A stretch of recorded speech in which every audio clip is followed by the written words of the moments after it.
Nous sommes ici à Saillant, dans le diocèse de Vic, là où Clarette est née.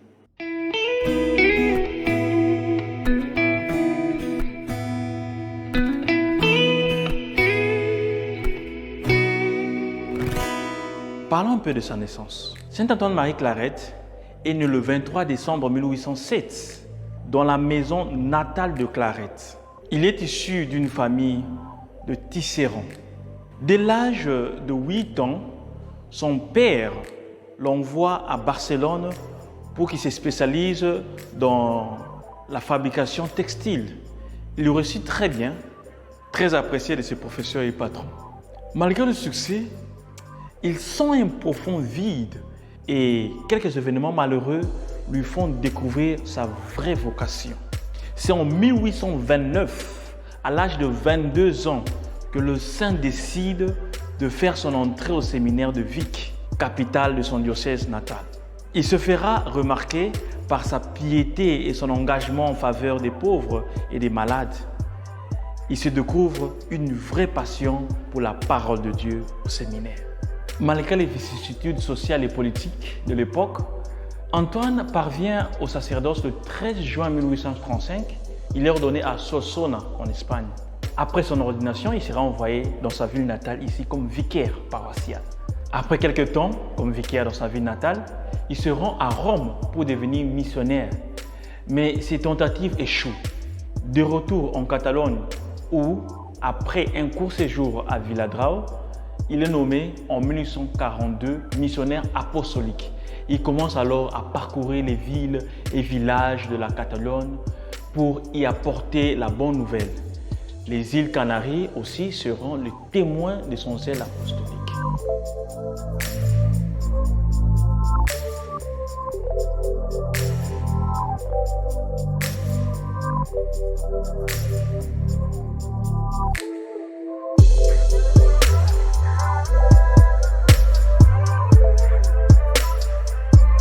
Ici, je suis exactement là où se trouve le corps du père fondateur Saint-Antoine-Marie Clarette, à quelques mètres du séminaire où a été fondée la congrégation des missionnaires claretins.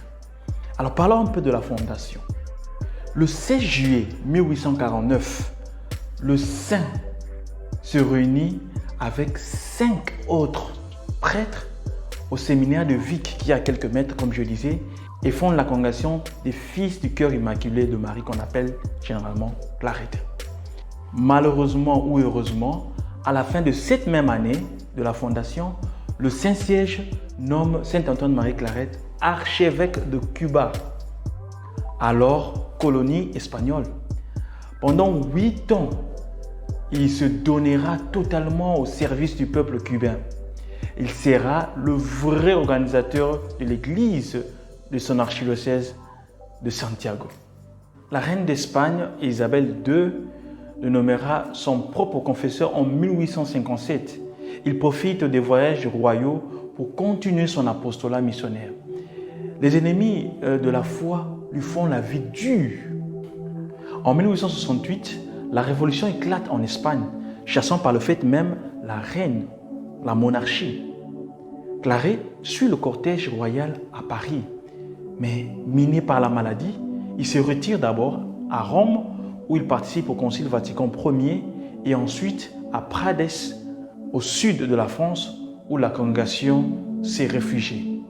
Ses ennemis veulent le faire prisonnier. Il doit donc se réfugier dans le monastère cistercien de Fontfroide, dans le diocèse de Carcassonne, au sud de la France, où le 24 octobre 1870, il recevra la couronne impérissable, c'est-à-dire la mort. Ici, comme je vous le disais, nous sommes en présence du corps même de Saint-Antoine-Marie Clarette,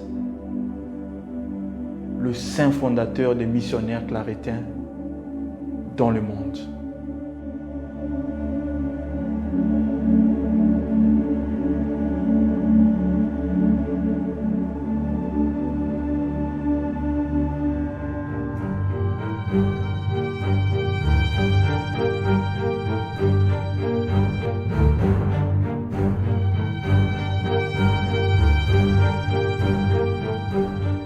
Ici, nous sommes dans la crypte, en dessous de la chapelle, où sont gardés les reliques, les ossements des martyrs. En fait, le martyre de 51 missionnaires, fils du cœur immaculé de Marie, de Barbastro, a eu lieu le 2, le 12, le 13, le 15 et le 18 août 1936. La communauté clarétienne de Barbastro, à Huesca, au nord de l'Espagne, était formée par 60 missionnaires, 9 prêtres, 12 frères et 39 étudiants qui se préparaient pour l'ordination sacerdotale. Le lundi 20 juillet 1936, la maison fut assaillie et fouillée vraiment à la recherche des armes. Tous les membres de la communauté furent arrêtés. Le supérieur, le père Philippe de Jésus Muñaris, et le formateur des étudiants, le père Juan Diaz, et l'économe, le père Léonce Pérez, ont été emmenés directement à la prison municipale. Les vieillards et les malades furent transportés à l'asile des vieillards ou à l'hôpital. Tous les autres ont été amenés au collège de pères piaristes, à la salle de fête, où ils sont restés enfermés jusqu'au jour de leur exécution. Pendant leur bref séjour dans la prison, les 3 responsables de la communauté clarétienne ont été vraiment exemplaires, sans aucune sorte de jugement, simplement à cause de leurs conditions de religieux, ils furent fusillés à la porte du cimetière à l'aube du 2 août. Et ceux qui furent incarcérés dans la salle de fête du collège des pères piaristes se préparaient à mourir dès le premier moment. Pendant les premiers jours de captivité, ils ont pu recevoir clandestinement la communion. L'Eucharistie fut en ce moment tragique le centre de leur vie et la source de leur force. Avec la prière et la récitation du bréviaire et du chapelet, ils se sont préparés intérieurement à la mort. Ils furent soumis à beaucoup d'incommunité physique et morale. Ils furent torturés avec des simulacres de fusillade. On introduisit dans la salle des prostituées pour qu'elles les provoquent. Quelques-uns ont reçu des offres de libération, mais pas un seul n'a cédé. Leur héroïcité face aux martyrs fut reconnue par tous dès le premier moment. Héritiers de l'esprit apostolique de Saint-Antoine Marie Claret, ils ont été toujours attentifs aux défis missionnaires de ce temps-là. Avant d'être incarcérés, ils s'étaient montrés touchés par les plus abandonnés de leur époque, les ouvriers, et se préparaient avec enthousiasme et avec un regard universel à leur futur apostole.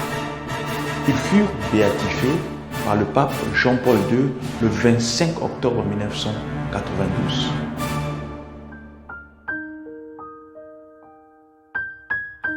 Alors, je voudrais vous partager un peu la lettre qu'ils ont écrite à la congrégation. 6 de nos frères sont morts avant-hier le 11 août avec la magnanimité dont meurent les martyrs. Aujourd'hui le 13, 20 autres ont obtenu la palme de la victoire. Et demain, le 14, nous espérons mourir, nous les 21 qui restons. Gloire à Dieu. Nous passons notre journée à encourager aux martyrs et à prier pour nos ennemis et pour notre institut. Quand arrive le moment où les victimes vont être désignées, ayons tous une sainte sérénité et le désir ardent d'entendre leur nom pour avancer et se mettre dans la file des élus. Nous attendons avec une généreuse impatience ce moment et une fois arrivé, nous avons vu les uns baiser les cordes qu'on a employées pour les attacher, les autres adresser des paroles de pardon au groupe armé. Et quand ils sont conduits dans le camion au cimetière, nous les entendons crier « Vive le Christ roi ». Nous partirons demain, nous qui restons, et nous nous sommes déjà donné la consigne d'acclamer, même sous les coups des fusils, éclatant le cœur de Marie, notre mère, l'Église catholique, et toi, chère congrégation, notre mère à tous. Nous mourrons tous contents en priant le Seigneur que le sang qui coulera de nos blessures ne soit pas un sang vengeur, mais un sang qui, pénétrant rouge et vivant dans tes veines stimule ton développement et ton épanouissement dans le monde entier. Congrégation bien-aimée, tes enfants, martyrs de Barbastre, te saluent depuis la prison et offrent leur souffrance et leur angoisse en holocauste expiatoire pour leur déficience et en témoignage de leur amour toujours fidèle et généreux. Les martyrs de demain se souviennent, et quel souvenir que celui-ci, qu'ils meurent la veille de l'Assomption. Nous mourrons parce que nous portons la soutane et nous mourrons précisément le jour où nous l'avons revêtue. Les martyrs de Barbastre et leur nom, le dernier et le plus indigne, Faustine Pérez. Vive le Christ roi, vive le cœur de Marie, vive la congrégation. Adieu cher institut, nous allons au ciel prier pour toi. Adieu, adieu.